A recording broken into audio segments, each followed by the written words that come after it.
සුපදවසක් අයගොන් ඔයාලට මම ඔයාලගේ ඉල්ලීමක් අරදී ස්පටික මගින් මනික හඳුනා ගැනීමේ ක්‍රමවේදය හඳුන්වා දෙනවා.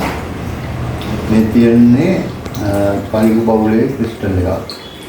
ඒ කියන්නේ ප්‍රති 6ක් සහිත සදස්පාකාර හැඩයකට පිහිටි නැත්නම් හෙක්සගනල් ක්‍රමයකට පිහිටි පලිඟුවක්.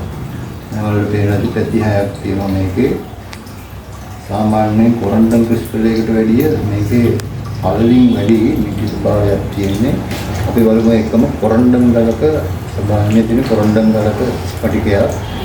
ඒකත් මේ ආකාරයෙන්ම මේ ෂඩස්රාකාර අංශ 120ට කැඩිච්ච පට්ටම් සහිතව පීඩල් දිනෝ බයි පිරමීඩ ආකාරයෙන් කියන්නේ එකක් උඩ එකට නැක්ක පිරමීඩ ආකාරයෙන් තමයි පිළිගන්නේ. එතකොට අපි මේ පලිඟු පවුල වල ගත්තත් ඒ වගේම තමයි එකක් උඩ එකක් පිටවු මේ ආකාරයේ ඒ දෙකම එකම හැඩ ගන්නවා. ඒ වුණාට මේක ටිකක් පළලින් වැඩි මේක කෙට්ටු ස්වභාවයක් එහෙම නැත්නම් දිගට ස්වභාවයක් ගන්නවා.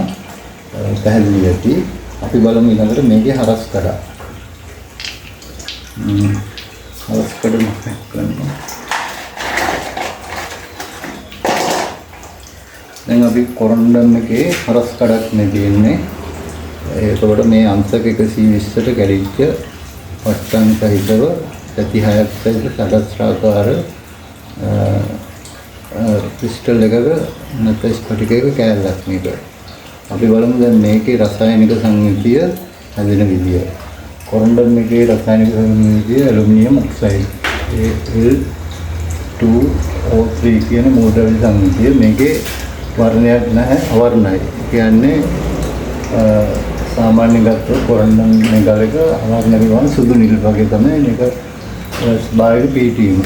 එතකොට මේකට එක එක මූලද්‍රව්‍ය අපද්‍රව්‍ය එකතු වීමෙන් තමයි වර්ණය හැදෙන්නේ. උදාහරණයකට ටයිටේනියම් පෙරස් මේ දෙක එක්ක වුණාම නිල් වර්ණය හැදෙනවා.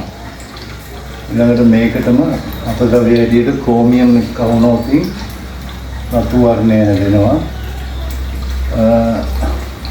මේකටම දැන් A2O3 වලට පෙරස් තමයි වර්ණ සංයෝජනය හැදෙන්නේ. එතකොට අපි බලමු පද්මරාග වගේ ගලක් හැදෙන්න නම් ක්‍රෝමියම් සහ පෙරස් දෙක මේ A2O3 කියන එකට මූලද්‍රව්‍ය සංයුතිය ඇතුළත් වුණාම මේකෙන් රතු පාට මේකෙන් කහ පාට දෙක මිශ්‍රණ වෙලා සාමාන්‍යයෙන් පද්මරාග කියන එකට දෙලුම් නැටේ වර්ණය එන්න ඕනේ.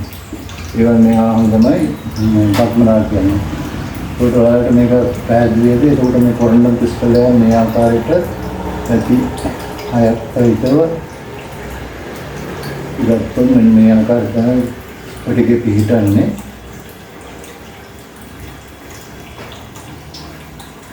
ඒකට මේ කොරන්ඩම් ක්‍රිස්ටල් මේ පැත්තට 3යි අර පැත්තට 3යි 6ක්.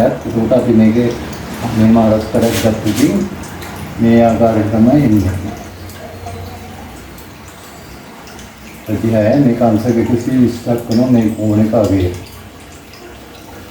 පැහැදිලියදී එනකොට අපි මේකට මේක රසායනික සංයුතිය ඇලුමිනියම් ඔක්සයිඩ් ඊළඟට මේකට ඊට අමතරව උරා ගන්නවා ෆයිබර් රූට් අයිල් වගේ මෙන්න කෙඳි ආකාරයෙන් මේක ඇතුළත මෙන්න මේ මකුළු ගලක ආකාරයෙන් මේ විදිහටම අංශක 120ට මේ වගේ පීතනවා.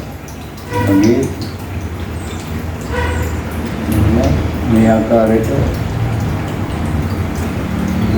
මේ විදිහට පිළිගුවාම මේකට මේකේ ෆයිබර් රූට් අයිල් තියෙන මේ මේකට ටයිටේනියම් පෙරස් කියන එකත් එක්කම මේ මොකකින් මේක ඇවිල්ලා නිල් ආරණුලක් හැදෙනවා. නිල් ආරණුල හැදෙන්නේ මේ ආකාරයෙන් මේ අක්ෂය හරහාට මේ වගේ රේඛාවක් අපිට නගහන උඩට මේ විශ්නයක් වෙනවා. ඒක තමයි ආරණුල. ඒක උදාහරණයක් පැහැදිලි වෙනවා. ක්‍රෝමියම් මඩංගු ෆයිබර් රූට් අයිල් මඩංගු ගලකට කොරන්ඩම් වර්ගයේ එතකොට මේක රතු ආරණුල වෙනවා. මේ ආකාරයට අපිට ටයිටේනියම් පෙරස් එක්ක ක්‍රෝමියම් මඩංගු මේක සාමාන්‍ය දම් පැයට හුරු වෙනවා.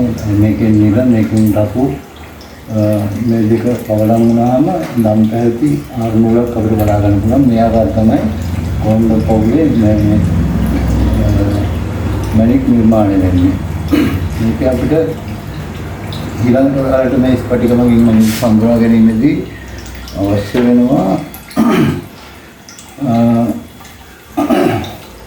මේ කොරන්ඩම් පවුලේ පරිග පවුල ගැන කියලා දුන්නේ. ඊළඟට අවශ්‍ය වෙනවා අපි බලමු මේ ස්පටික මෙන්න මේ ආකාරයේ හැඩයට පිළිටනවා මේ කොරන්ඩම් පවුලේ ගල් එක පොකුරකට මේ කියන්නේ කොරන්ඩම් පොකුරක් එකට ඇවිල්ලා මේ ආකාරයට පිළිටනවා. ඒක වලට හොඳින් නිරීක්ෂණය වෙනවාදී මේ කැලි තුනකට පිළිටලා දෙන මේකට ඇවිල්ච්ච කොරන්ඩම් ක්‍රිස්ටල් තුනක්. මේ වගේම දැන් ඊළඟට ඔයාලට මම පැහැදිලි කරන්නේ මේ වීඩියෝ එක ක්ලික් කරන්නේ නැතුව ඊළඟට අපි ගමු කිරින්චි පවුල.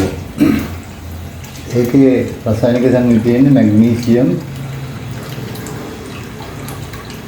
ඇලුමිනියම් ඔක්සයිඩ් කියන රසායනික සංයුතිය. මේකේ හැඩය තමයි මෙහෙම පිරමීඩයක් ආකාරයට පැති හතරයි එන්නේ. පැහැදිලිව ඒවලට මේක පේනවා. එකත් එක පිට එකක් නැග පැති හතරක් සහිත පිරමීඩයක් මේ වගේ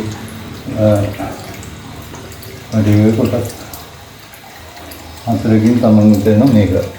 ඒකට මේක ඇවිල්ලා මේ කිරින්චි ස්පටිකයක් හඳුනා ගන්න විසම ක්‍රමය මෙන්න මේක තමයි. ඒකට මේක මේ කියුබික් කියන ස්පටික හැඩයට තමයි මේක අයිති වෙන්නේ. ඒකට කිරින්චි රබහ දියමන්ති ඔය සියල්ලම අයිති වෙන්නේ මේ කියුබික් කියන ක්‍රිස්ටල් සිස්ටම් එකට එකවත් ගල්